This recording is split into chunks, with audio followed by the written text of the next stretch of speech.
ang mga kwento ng pag-ibig, kwento ng buhay at kwento ng pag-asa dito sa Barangay Love Stories. Love Stories. Mag-i-extend daw ng isang araw yung guest natin sa room 305. Pakiayos na lang please. Huy! Nakikinig ka ba sa sinasabi ko? Ha? Oo. Extend? Anong room ulit? 305. 305, got it. Kanina pa lumilipat isip mo dyan ah. Anong meron? Wala. Anong wala? Hindi nga maalis-alis dyan sa labi mo yung bungis-ngis mo eh. Ate Dang, syempre nasa front desk tayo. Dapat lagi tayong nakasmile. Sus, tigilan mo nga ako. Matagal na tayong magkasama. Alam ko na kung paano kang umiti. Yang ngitian mo ngayon, kakaiba eh. Ano bang meron? Sige na, sabihin mo na. Secret lang natin to ah. Oo naman. Ano ba kasi nagpapangiti sa'yo? Share mo na. May guest na nanliligaw sa akin. We, talaga? Naka-check-in ba ngayon? Hindi. Matagal na siyang nag-check-in dito. Pero iniwan niya sa akin yung phone number niya. Kaya ngayon, magkausap na kami. Ay, iba. Kaya naman pala abot langit mga ngiti mo eh. May nagpapakilig na pala sa ate mo. Gwapo ba? Oo, gwapo siya. Paano yung gwapo? Describe mo nga sa akin para ma-imagine ko. Ano siya? Super charismatic. Matangkad, tapos batak ang katawan. Alam mo yung itsura ng naka-long sleeve polo? Tapos hapit na hapit kaya bakat yung muscles? Ganun yung suot niya nung nag-check-in siya. Oh my gosh! Di naglaway ka nun? Medj, pero syempre chill lang ako noon. Kunwari hindi ako apektado kahit nakilig na yung kaluluwa ko. Ang landi mo talaga. Tapos ano pa? Ano pang nagustuhan mo sa kanya? Ano pa ba? Disente kasi siya tignan eh. Malinis. Tapos, napakaangas ng facial hair niya. Alam mo na! Tapos eto pa, nasa malayo pa lang siya pero alam mo nang mabango siya. Yung ganung tipo. Sandali, ipapakita ko yung picture niya sa'yo. Sige nga. Wait lang, hanapin ko lang yung Facebook niya.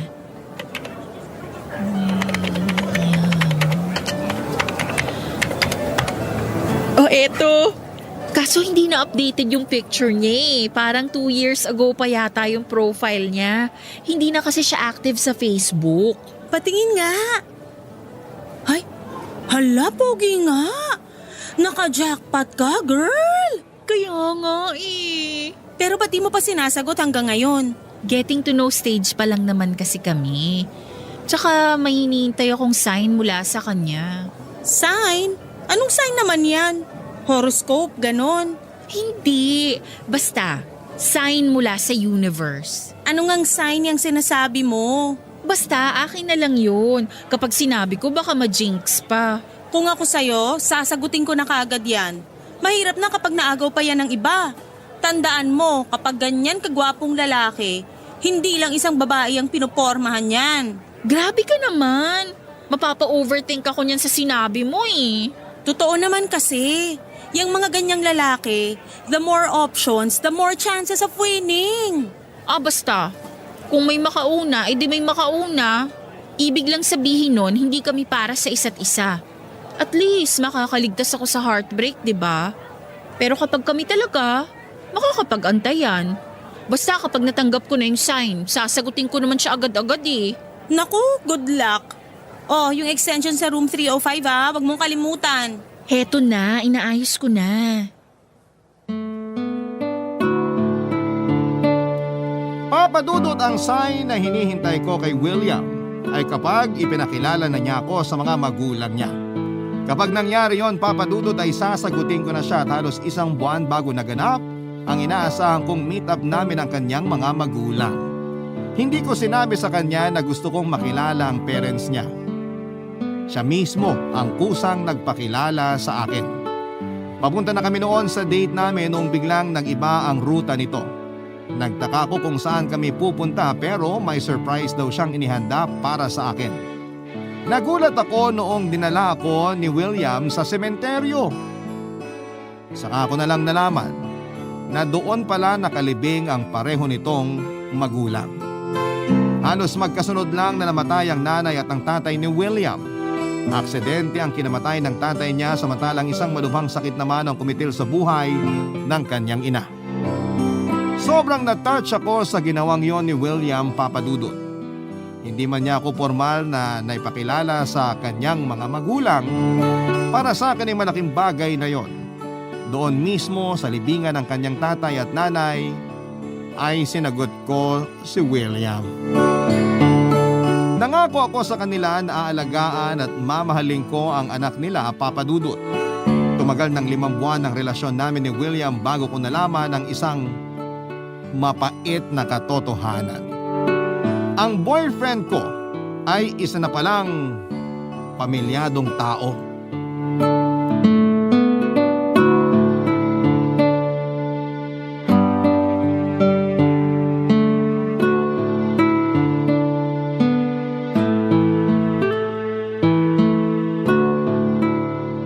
Ate Dang, may tanong ako. Anong masasabi mo sa mga taong kabit? Ha? Anong ibig mong sabihin? Anong tingin mo sa mga babaeng kumakabit sa mga lalaking may pamilya na? Kung anong opinion ko sa mga ganong babae? Oo, curious lang ako. Simple lang. Mga tanga sila, bobo, inutil, pasmado ang utak, hindi nag-iisip. Bakit naman? Kasi kahit alam nilang makakasira sila ng pamilya, go pa rin sila. Sinong matinong tao ang gagawa nun? Paano kung nagmamahal lang naman sila? Nagmamahal nga sa maling tao naman. Bobo pa rin ang tawag doon. Alam mo kung bakit? Kasi puso ang ginagamit nila para magdesisyon, hindi utak. Teka, bakit mo ba tinatanong tong bagay na to? Wala lang, naisip ko lang. Ayen, wag mong sabihing… Oh my gosh! Kabit ka ba? Hindi ko naman sinasadya eh. Hindi ko alam na may pamilya na si William. Ano? May pamilya na si William? Yung walang hiyang yon? Paano mo nalaman na may pamilya na siya? Sinugod ka ng asawa? Hindi. Hindi ganun ang nangyari. Nalaman kong totoo nung aksidente ko silang nakita. Di ba may event tayo next month? Oo, yung anniversary ng hotel. Naisip ko na paghandaan yung event na yun. Nagpunta ako sa mall para maghanap ng maisusuot na damit. Kasi may nabanggit sa akin yung kapatid ko na magandang boutique sa Quezon City. Nagpunta ako ron. Tapos nakita ko siya. Akala ko nga kamukha lang eh. Pero siya yun. Alam na alam kong hubog ng mukha at katawan niya. Si William yun na may bitbit na bata sa mga braso niya. So anong ginawa mo? Wala. Umuwi na lang ako. Ganun pala yung feeling, no? Ang bigat pala sa dibdib kapag nakita mong may ibang babae yung taong minamahal mo. Parang tumigil yung mundo ko nung time na yun eh. Nanlamig ako pero tagakdak yung pawis ko. Para bang nung moment na yun, may nakatarak na kutsilyo sa puso ko. Ang sakit. Nag-usap na ba kayo? Ilang beses niya na akong tinatawagan pero hindi ko sinasagot. Sinabi ko na lang sa kanya na busy ako sa work ngayon. Ano pang ginagawa mo? Hiwalayan mo na siya. Ate Dang, hindi ko kaya eh. Anong hindi mo kaya? Paano kung tanga rin ako, bobo, inutil, wala sa tamang pag-iisip tulad ng sinabi mo? Alam kong matalino kang babae. Hindi bagay sa'yo maging kabit. Iwan mo na yung lalaking yun. Pero mahal ko siya eh. Hindi ko siya kayang iwan. Ayen, maawa ka sa sarili mo. Maawa ka sa asawa niya, sa mga anak niya. Alam mo na yung feeling, di ba, na makita mo yung mahal mong may kasamang iba? Ano sa tingin mo mararamdaman ng asawa niya kapag kayo naman ang nakita niyang magkasama? Mas masakit yun para sa kanya, siya yung legal eh. Magiging masama ba ako kapag mas pinili kong ipagpatuloy itong relasyon namin? Oo, dudumihan mo lang yung pangalan mo sa gagawin mo. Maganda ka, matalino. Huwag mo gawin to sa sarili mo. Hindi ka maruming babae. Hindi ka maninira ng isang masayang pamilya dahil lang sa kalandian ng isang lalaki. Hindi ko na talaga alam kung anong gagawin ko. Lumayo ka na sa William na yon. Yun ang gawin mo. Hiwalayan mo na siya bago pa maguluang buhay mo. Huwag mo nang hintayin pa na masira ang pangalan mo, Ayen. Walang magandang idudulot sa'yo yung pagkabit mo sa lalaking may asawa na. Alam ko na mali ang napili kong desisyon at kasalanan ng ginagawa ko. Pero nang mga panahon na yon ay sobrang na-fall na talaga ako kay William Papadudot. Napakabait at napaka-sweet kasi niyang tao. Siya lang ang tanging lalaki na nag-alaga sa akin at itinuring akong pinakamahalagang tao sa buhay niya. Siya ang naging mundo ko at kahit na anong pilit ko man sa sarili ko ay hindi ko magawang lisanin ang mundong yon. Kung saan ay kasama ko si William. Papadudot, never ko namang pinangarap na maging isang kabit.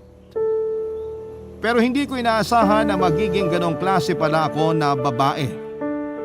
Ganon pala kapag nagmahal, nawawala ang isang tao sa kanyang tamang pag-iisip. Alam ko kung ano ang tama at mali pero sa ngalan ng pag-ibig kahit mali ay ipinagpapatuloy ko pa rin ang isang bagay na maaaring ikasira ng buhay ko pati na rin ang buhay ng mga taong inaapakan ko. Sa kabila ng mga nalaman kong katotohanan ay nagpatuloy ang relasyon namin ni William Papadudot. Umabot nga ito ng mahigit 1 taon. Mahirap pumasok sa isang relasyon kung saan ay tinatago kang parang kriminal. Pero wala akong karapatang magreklamo dahil nga sa kabit lamang ako.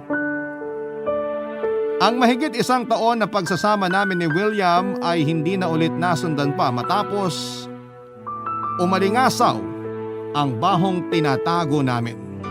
Hindi ko alam kung papaano nangyari pero nabisto ng asawa ni William ang relasyon naming dalawa. Papadudot sa hotel mismo kung saan ako nagtatrabaho ay sinugod ako ng asawa ni William.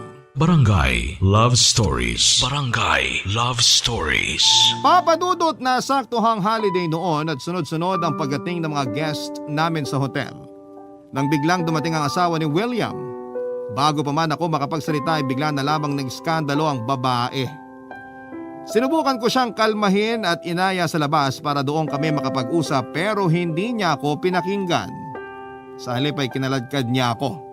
Hinablot niya ang buhok ko hinila habang ipinagsisigawan sa lahat ng taong naroon na ako ang kabit ng asawa niya. Wala na akong ibang nagawa noon kundi ang umiyak at humingi ng tawad, Papadudot. Mabuti na lamang at mabilis na nakontrol ang kaguluhan nang dumating ang mga guard ng hotel at tumagitna ang mga ito. Papadudot, maganda ang reputasyon ko sa trabaho. Isa ako sa mga best employee doon pero ang pangalang pinaghirapan kong pangalagaan ay mabilis na nabahiran dahil sa ginawa kong kasalanan. Homewrecker, maduming babae, kirida, kabit. Yan ang mga salitang ibinato sa akin ng asawa ni William. Lahat ng yon ay tinanggap ko dahil alam kong may katotohanan naman ang mga bagay na sinabi niya. Sobrang kahihiyan ang naramdaman ko ng gabing yon, Papadudot. Mula sa mga katrabaho at mga guest ay nahiya na akong ipakita pa sa kanila ang pagmumukha ko.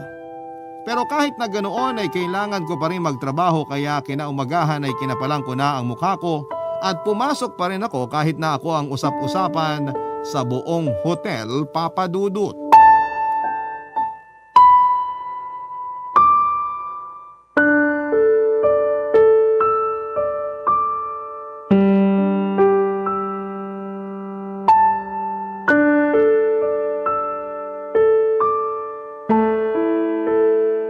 Good morning, Ate Dang. Good morning din. Kamusta ka na? Heto, pakapalan na lang ng mukha para makapasok sa trabaho.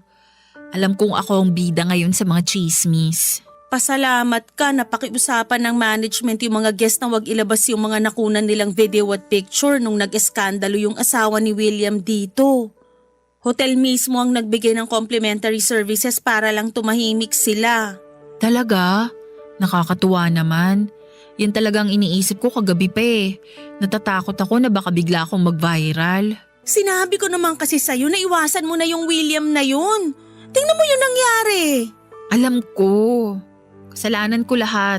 Deserve ko yung nangyari. Alam ko nang mali yung ginagawa namin pero nagpatuloy pa rin ako. Matuto ka na lang sa nangyari at please lang, wag mo nang uulitin yun. Hoy, anong ibig sabihin ng tingin na yan? Huwag ka sanang magagalit ha. Wag mong sabihin sa akin na pagkatapos na nangyari sa'yo, magkausap pa rin kay ni William. Tinawagan niya ako kagabi. Humingi siya sa akin ng tawad sa ginawa ng asawa niya. My gosh, Ayen! Ako nasasabunot sa'yo kapag hindi mo pa tinantanan yan lalaking yan. Ate Dang, intindihin mo na lang ako. Hindi! Anong intindihin ka? Hindi ko itotolerate yung ginagawa mo. Mabuti akong kaibigan at sasabihin ko sa'yo kung ano ang tama at mali. Yang ginagawa mo ngayon? Maling-mali! Sobrang mali! Alam ko. Alam mo. Pero bakit ayaw mo pang tumigil? Hindi naman kasi ganun kadali yun eh.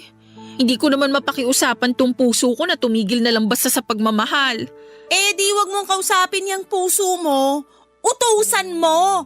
Gawin mo, tumigil ka, lumayo ka, tapusin mo na yung ugnayan nyo ni William bago pa maulit yung nangyari sa'yo. Nga pala, ipapatawag ka mamaya sa HR kaya mag-ready ka na. HR? Oo, narinig ko kanina sa staff room yung chismis. Ang sabi raw, bibigyan ka yata ng warning dahil sa nangyari tapos pansamantala kanilang sususpindihin. Bakit daw? Ewan ko, baka natatakot sila na bumalik uli yung asawa ng William at manggulo uli. Huwag kang mag-alala, temporary suspension lang naman yung ibibigay nila sa'yo. Paano kung tanggalin nila ako sa trabaho? Hindi yun mangyayari. Ang ganda kaya ng reputasyon mo sa hotel na to. Tsaka paborito ka ng management kaya malabong mangyari ang iniisip mo. Kinakabahan tuloy ako eh. Huwag mo nang isipin yun. Ang isipin mo na lang kung anong gagawin mo during suspension. Alam mo, suggestion ko, magbakasyon ka para malayo yung isip mo sa William na yon. Saan naman ako magbabakasyon? Kahit saan. Saan mo ba gustong magpunta? Hindi ko alam. Wala akong maisip eh. Gusto mo bang mag-beach? Mag-out of the country? Umakyat sa bundok? Magpa-feeding program sa mga liblib na lugar? Ang daming pwedeng gawin. Parang maganda yung pag-akyat sa bundok. Matagal ko nang pinaplano yan eh. Di gawin mo na ngayon. Huwag mo lang sayangin yung oras mo, mamundok ka na. Saka na kapag confirmed ng suspended talaga ako, baka mamaya fake news lang naman pala yan. Legit yung source ko kasi taga-HR mismo nagchismis nun. Maya-maya ipapatawag ka na nila. Sa ngayon natupagin mo muna yung mga bagong pasok na booking. Magbe-break muna ako saglit. Oh, sige, ako na bahala dun. Sa totoo lang ay matagal ko na talagang pinapangarap na makaakyat ng bundok. Hindi ko lang yon magawa-gawa dahil napaka-busy ng schedule ko.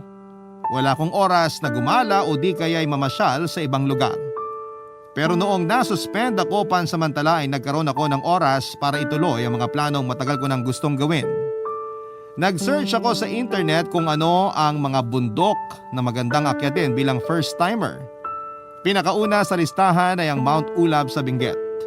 Maganda ang mga picture nito online, Papa Dudut, kaya yun na rin ang pinili kong akyatin. Ang sunod kong ginawa ay naghanap ako ng mga tour group kung saan ay pwede akong makisabay o maging joiner. Hindi ko kasi kayang gawin yon ng mag-isa dahil baka maligaw lamang ako, lalo na't first time kong umakyat ng bundok. Nung naayos na ang lahat ay dali-dali akong nag-book para wala ng atrasan. Kailangan ko ito para mawala sa isipan ko ang masamang nangyari sa akin. 10 katao ang sumatotal ng grupo namin. Mula sa Maynila ay 6 na oras ang naging biyahe namin papunta sa Benguet at sa kabuuan ng biyaheng yon ay isang lalaki ang nakakwentuhan ko, Papa Dudut. Tawagin na lang natin siyang Enrico.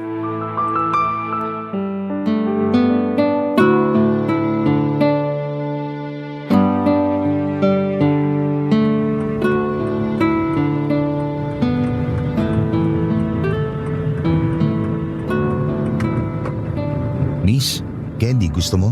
Ah, sige, salamat. Walang anuman. First time mo bang umakyat ng bundok? Ah, oo. First time ko lang. Nice. May kasama ka o solo lang? Wala akong kasama. Mag-isa lang ako. Pareho pala tayo. Bakit ka mag-isa? Anong bakit? Kailangan ba may kasama? Hindi, ang ibig ko sabihin, bakit mo naisipan umakyat ang bundok na mag-isa lang? Wala naman. Matagal ko na kasi talagang pangarap na mamundok. Kaya naisip ko na habang malakas pa ako, gawin ko na kesa naman gawin ko to pag uugod-ugod na ako. Tama nga naman. Eh ikaw, mag-isa ka rin ba? Oo, mag-isa rin ako tulad mo. Bakit naman? Wala akong maayang kasama eh. Yung mga kaibigan ko, kung walang budget, busy naman sa trabaho kaya nag-solo na lang ako. Ako nga pala si Enrico. Anong pangalan mo? Ayen, So, Mount Ulap ang Mother Mountain mo? Mother Mountain? Anong ibig sabihin ng Mother Mountain? Mother Mountain? Yun ang tawag sa bundok na pinakaunang inakyat mo. Ah, oo. Mount Ulap nga ang Mother Mountain ko. Ikaw rin? Hindi. Pangatlong beses ko na akyat sa bundok to. Mother Mountain ko, Mount Batulao sa Batangas. Tapos pangalawa naman yung Mount Pico del Oro. So may experience ka na pala. Oo.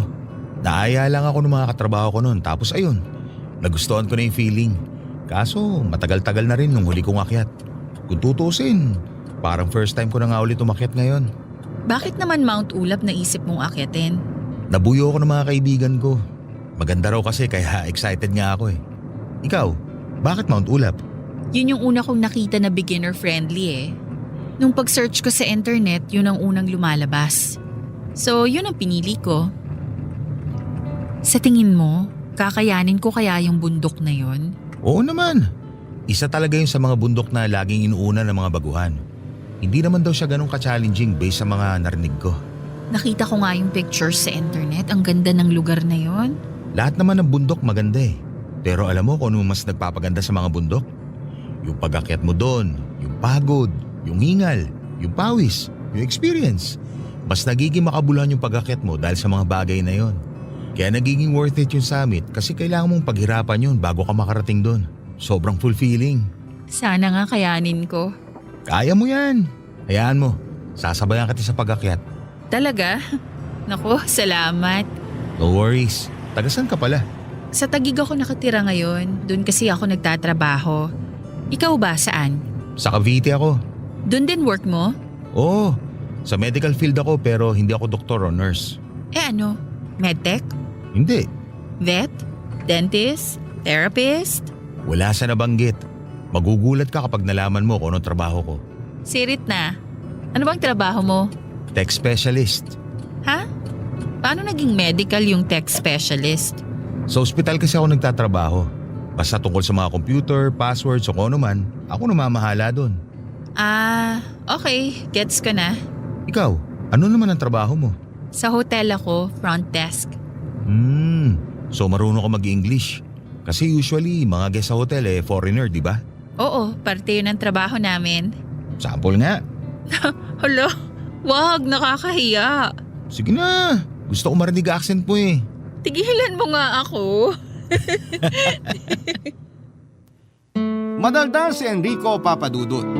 Kahit na gustong gusto ko nang matulog ng time na yon dahil mahaba-haba ang biyahe at gabi na ay hindi ko yon nagawa dahil hindi nauubusan ng topic ang katabi ko.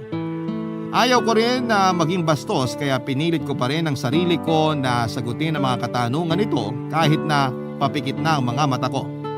Halos may kwento na nga niya noon ang buong pagkabata niya.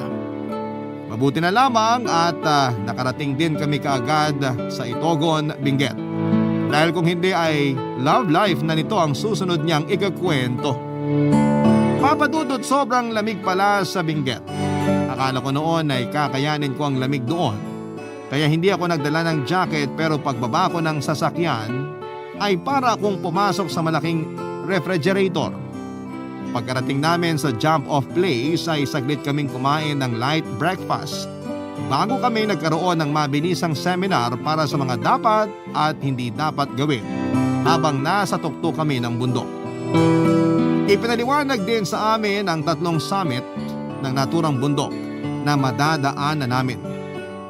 Doon ko na rin po nakilala ang iba pang mga kasamahan namin sa grupo. May isang magkasintahan, 4 na magbabarkada, 2 magkatrabaho at kami ni Enrico na parehong solo flight. Madilim pa sa labas noong simula namin ang pag-akyat sa Mount Ulap. Umakyat ako bilang si Ayen na nakilala sa amin bilang isang kabit. Pero ang hindi ko inaasahan pagkababa ko mula sa bundok ay panibagong perspective sa buhay ang matututunan ko sa tulong ni Enrico. Barangay Love Stories. Barangay Love Stories. Papa Dudut, maliban sa madilim ay matarik at mataas ang daan na tinatahak namin. Aaminin ko na hindi ako prepared sa ganong klase ng sitwasyon. Una ay hindi bagay ang ginamit kong sapatos dahil hindi ito makakapit sa madulas na lupa. Wala rin akong dalang flashlight, walang jacket at wala pang 30 minutes, Papa Dudut, ay ubos na ang isang bote ng tubig na dala-dala ko. Sana pala ay nag-research muna ako bago ko tumuloy doon dahil halatang halata na beginner ako sa mga ginagawa ko. Mabuti na lamang at kahit medyo nakakairita ang walang tigil na pagdaldal ni Enrico, ay malaki ang naitulong niya sa akin, Papa Dudut. Pinahiram niya sa akin ang extra headlamp niya at ipinagamit din ito ang suot niyang jacket. Kahit papaano ay gentleman din pala siya. Hindi rin niya ako iniwanan sa buong trek. Ilang beses man akong nadulas ay lagi siyang nasa tabi ko o likuran ko para alalayan ako sa bawat pag-akyat ko kahit na sobrang bagal akong maglakad. Papa Dudut, 3 ang summit ng Mount Ulap. Una naming narating ang Ambanao, Paway bago ang sunrise. Sumunod naman ang Gungal Rock na itinuturing na pinaka-instagrammable na parte ng bundok dahil sa malalaking bato nito. Ang pinakahuli at ang talagang dinayo namin ay ang mismong summit ng Mount Ulap. Doon ay isang picnic blanket ang nilabas ni Enrico kasama ang mga dala nitong pagkain. Pumwesto kami sa pinakamataas na parte ng bundok at sabay naming pinagmasdan ang kagandahan ng kalikasan. Hindi ko namalaya noong mga oras na yon na tumutulo na pala ang luha ko.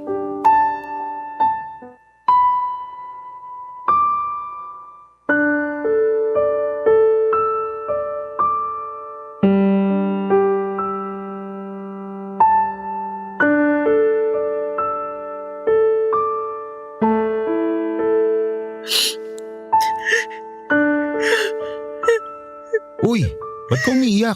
Okay ka lang? Oo, okay lang ako. Eto, gamitin mo tong extra shirt ko. Anong gagawin ko sa t-shirt mo? Punasan mo yung luha mo.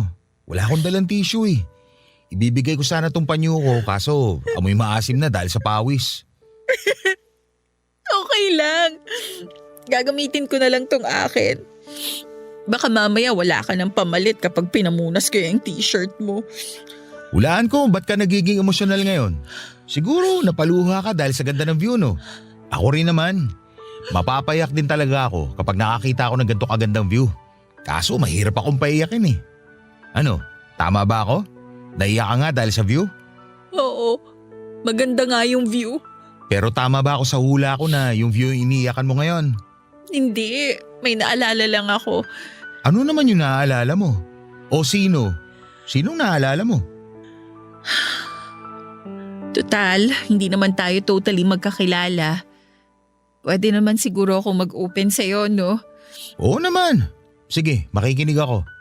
Naiiyak ako kasi naalala ko yung taong mahal ko. Bakit? Patay na ba siya? Hindi, buhay na buhay pa siya. Naghiwalay kayo? Hindi rin. So ano? Miss mo lang? Kabit ako, Enrico. Yung taong sinasabi ko na mahal ko, may sarili ng pamilya. Pero bago mo ako husgahan, hindi ko ginustong maging kabit, okay? Nangyari na lang hanggang sa hindi ko na mapigilan. Hindi kita inuhusgahan kasi naiintindihan kita. Paano mo naman ako maiintindihan, hindi ka naman kabit? Paano kung sabihin ko sa yung kabit din ako? Ha? Kabit ka rin? Totoo ba? 2 years. 2 taon na ako nagmamahal sa isang babaeng pagmamay-ari na ng ibang lalaki. Paano ka napunta sa sitwasyon na yun? Battered wife yung babae. Lagi siyang sinasaktan ng asawa niya. Kaya naganap siya ng kalinga sa ibang lalaki. Ako yung lalaking yon. Ako yung nagbigay ng comfort sa kanya. Ako yung nagparamdam sa kanya na deserve niyang mahalin. Ako yung naging takbuhan niya kapag kailangan niya na masasandalan. Pero aware ka na may asawa na siya? Oo, yung asawa niya, kaibigan ko. Ninong nga ako ng anak nila eh. Alam ko na mali yung ginagawa ko. Alam ko na bawal yung relasyon naming dalawa. Pero katulad nga ng sinabi mo, nangyari na eh. Nahulog na yung puso ko sa kanya. Pareho lang pala tayo ng pinagdadaanan. Kaya siguro tayo pinagsama ngayong araw para damayan natin ang isa't isa. Siguro nga. Pero anong rason? Bakit mo iniiyakan yung lalaki mo ngayon? Nahuli na kami ng misis niya. Ipinahiya ako sa harap ng maraming tao sa mismong trabaho ko. Nasuspend ako kaya ayun, may oras na akong umakyat ng bundok. Eh ikaw ba? Siya rin ba ang rason kung bakit ka nandito ngayon? Oo, siya ang dahilan kung ba't ko naisipang umakyat ulit ng bundok. Nahuli rin ba kayo? Hindi. Umakyat ako ng bundok para makapag-isip-isip. Makapag-isip ng ano? Kung iiwan ko na ba siya o hindi. So, meron ka na bang desisyon? Meron na. Narealize ko na hindi ako pwede maging sandalan na lang ng isang taong hindi naman ako kayang piliin. Ilang beses kong hiniling sa kanya na iwan niya na yung asawa niya, pero hindi niya magawa-gawa. Naisip ko na hindi pwedeng maging option na lang ako habang buhay. Kaya kong humanap ng sariling relasyon na nasa tamang direksyon. Ngayon, desidido na ako na tapusin na lahat pagkabalik ko sa Maynila. Mabuti ka pa. Ikaw rin, hindi bagay sa'yo maging kabit. Maganda ka, Ayen. Hindi ka mauubusan ng lalaki. Marami pa dyan na mas disente at hindi manloloko.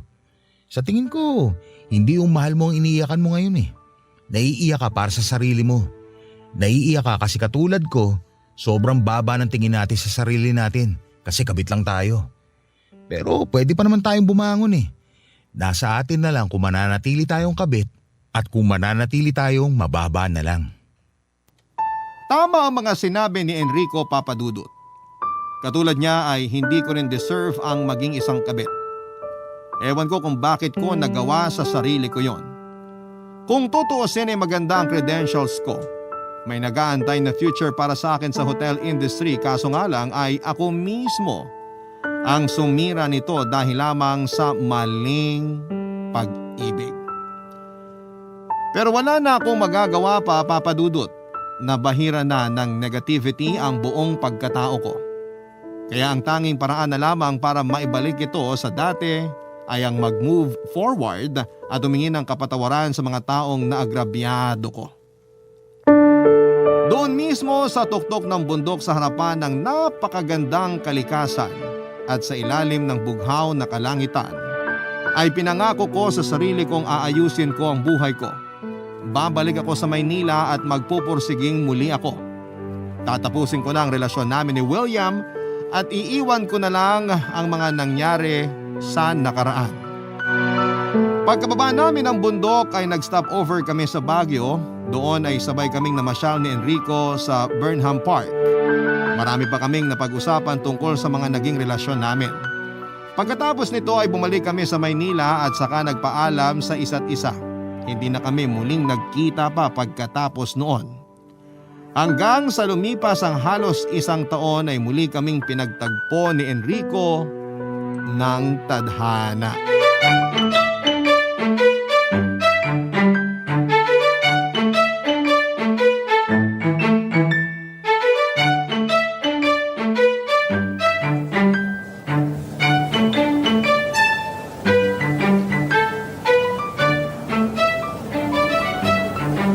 Hello, good morning sir.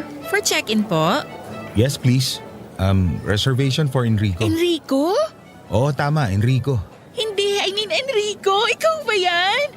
Oh my gosh, ikaw nga. Ayen, di mo na ako naaalala? Ayen? Sa Mount Ulap? Oo, ako nga. Long time no see ah.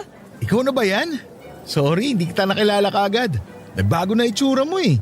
Oo, nagbago na ako ng hairstyle. Short hair, don't care ang peg ko ngayon. Kumusta ka na? Okay naman ang buhay ko ngayon. Busy sa work. Anong ginagawa mo rito sa Manila? Nandito ako ngayon para sa trabaho. A-attend ako ng 2 araw ng seminar. Ikaw, kamusta na? Heto, nasa front desk pa rin. Pero masaya na ako ngayon, tahimik na yung buhay ko. Mabuti naman. Tsaka halata kasi blooming ka ngayon. Bakit dati, hindi ba? Maganda ka na dati pa, pero mas nag-glow ka ngayon. Kasi siguro masaya ka na nga talaga. Wala na ba kayo ni... Wala na. Pagkabalik natin ng Manila, sinunod ko yung sinabi mo. Nakipaghiwalay na rin ako sa kanya kasi pareho kayong tama ng kaibigan ko. Isang malaking kabobohan talagang maging kabit. Eh ikaw, nasunod mo ba yung plano mo? Binigyan ko siya ng chance. One last chance para piliin ako pero ayaw talaga eh. Kaya naghiwalay na kami. So single ka na ngayon? Oo, ikaw ba? Single ka rin ba o may bago ka ng boyfriend? Wala, single din ako. Actually, mas masaya nga maging single eh. Mas tahimik, walang problema, walang gulo. Focus muna ako sa career ko ngayon. I see. Pero kung sakali mang may manligaw, hindi ka naman nagsasara ng pinto. Kung meron man, edi well and good. Open naman ako for a romantic relationship eh. Pero mas maingat na ako this time. Natuto na akong mahalin ang sarili ko. Hindi na ako papayag na maging option lang ng ibang tao. Hindi ako pinanganak para maging option lang, no? Sa'yo ko natutunan yun. Nax, mabuti may natutunan ka sa akin. Oo naman. Yung mahigit 9 kilometers na trek natin, marami ako natutunan sa'yo ah. Natuto akong irespeto ang sarili ko, natuto akong mahalin ang kalikasan, natuto akong maging masaya kahit mag-isa lang. Lahat ng yun, na-realize ko nung magkasama tayo. Laki pala ng naging impact ko sa buhay mo ha. Ako naman, natuto mag-manifest dahil sa'yo. Manifest? Oo, kasi simula nung nakilala kita, nung araw na umakyat tayo doon sa tuktok ng bundok, doon sa Mount Ulap, minanifest ko na balang araw, magkikita ulit tayo. Kung kailan naghilom na yung parehong sugat natin sa puso. Gusto mo ako makita ulit? Bakit naman? Secret! Akin na lang yun. Hoy, sabihin mo na. Bakit mo ako gustong makita ulit? Saka ko na lang sasabihin sa'yo kapag pumayag ka ng samahan ako mag-dinner mamaya. Mamaya? Pwede naman. Matatapos shift ko mamayang 5 p.m. Ayos! So, dinner? Sure, sige. Marami tayong pag-uusapan panigurado. Abangan ko yan ha. Okay. Heto pala yung keycard mo. Room 214. Thank you. Kita-kits mamaya. Kita-kits!